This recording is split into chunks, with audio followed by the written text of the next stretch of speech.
Kris and Sam from Noise here, and on the 7th day, God invented unpeople.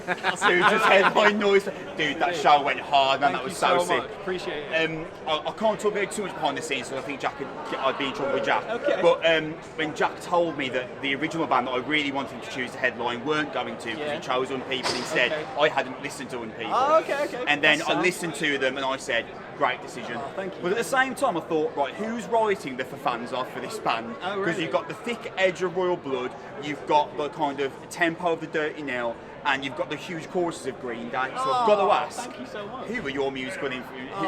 musical influences? Well, Because what the hell, man? Green Day's up there. Let's go. And then we're all kind of like, oh man. So like, well, me personally, it's like I've got quite a lot of like left field extreme metal influences. Let's go. Yeah. You can kind of hear that. Yeah, like your Devin Townsends, your Strapping Young Lads, your Cattle Decapitations. Let's But go. then in terms of like stuff that's a bit more similar to us, like more underground, alternative British rock, like Ruben, 100 Reasons, Biffy Clyro, like that kind of stuff. But then collectively, we all love like System of a Down and pop and like This guy. Yeah. This guy. Just like a bit of everything. Just be like, oh, that band does that. We'll steal a bit of that. But you know what I mean? Just it's very broad. And one of the things that I thought I need to ask you about this is the signing to Sharptone. Yeah. Because you're a band of such eclectic. Represent. Because you're a band of such eclectic, like kind of musical production, and they're such an eclectic label. They've got everything from Alpha Wolf to Poison the Well. Yeah. They're the perfect label for Unpeople, aren't they? Like, there couldn't have been a better marriage than Sharptone and Unpeople. Honestly, they were like top of our list when we started this band. Like in terms of like who would we like to work with, whose roster do we respect, who like.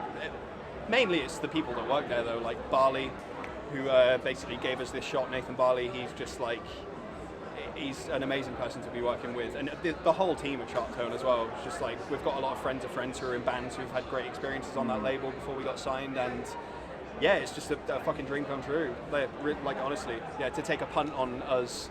Obviously, we had previous acts, we've been around a bit, and yeah, just for them to take a chance on this, what was essentially an Instagram account at the time, and we had music that we'd sent to them and stuff, and they were into it enough to take a chance on us. So yeah, forever grateful. Yeah.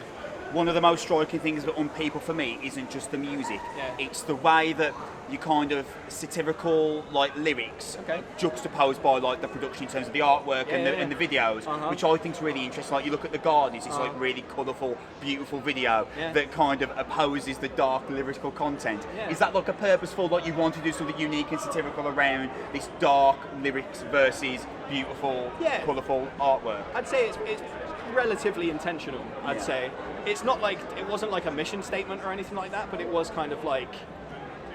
I mean, we've all been in bands who have just worn boring clothes on stage. I'm gonna say it, you know what I mean? And it's like, oh no, we can actually like experiment with this a bit and put across a bit more of an image that people will find it easier to latch onto. And I think that goes hand in hand with like we can be pretty fucking heavy at times, but then also like the choruses will stick in your head. You know what I mean? So it's like that kind of juxtaposition I think has become very important to us, and we're going to continue expanding that. So just to jump in on that, like we just watched a live performance where it was verging on like traditional fucking punk and hardcore, like circle pit around the guitarist combined with this like a Weezer cover. Class. Yeah, thank you very much. Thank you. How do, when you actually write songs, you take all these eclectic tastes, and you've also got this massive ambition to produce live in a certain way. How does the process go from 4 guys in a room, this is a cool riff, these all these different influences, to also this energetic live performance? How does the process go from conception to realisation, really, for you guys? I mean, it all normally starts off with like a riff or a vocal melody or a line, and then it's just like me and Luke will sort of like hash it out together, and then we'll bring it to the other two, and then we'll jam it in a room, see what works. We try and keep it as organic as possible. Absolutely.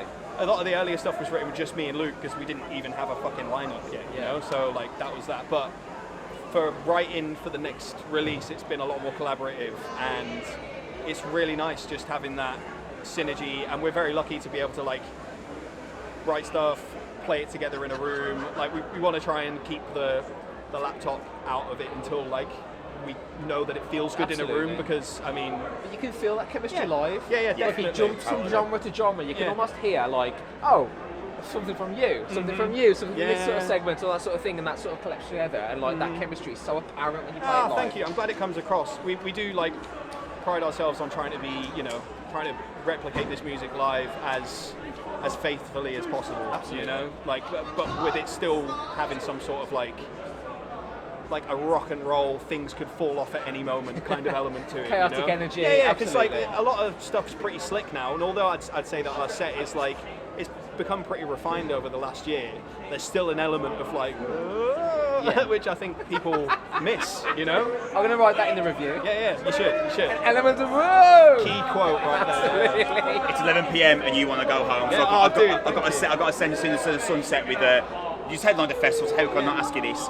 There are 3 bands that are going to headline your festival. It's a guaranteed sellout. Your festival, guaranteed 90,000 people, no matter what. Resurrections are allowed. Okay. 3 bands you choose to headline. For me? Yeah, Resurrections allowed, and you're guaranteed sellout. 1979 AC/DC lineup. So It's okay. That's Scott. okay. Cut the interview there. We're done. We're That's done. okay. That's it. That's all you need. 79 AC/DC lineup, 1982 XTC lineup, British band. Wasn't expecting that one. Yeah, and Dying Fetus. Why not? Yeah. Would that not get 90,000 people? Does that not summarise people. Unpeople, AC/DC 1979, Dying Fetus, and XTC? Holy Yeah, shit! yeah, All right, yeah. Man. as you were. Thanks very much. Unpeople just slayed Noizzefest. Thank you so much Absolutely. for headlining. Thank you for your time, man. Thank you. Congratulations. Thank you so much, dude. Nice Thanks one. so much for your time, man. Not at all. Thanks again. Peace.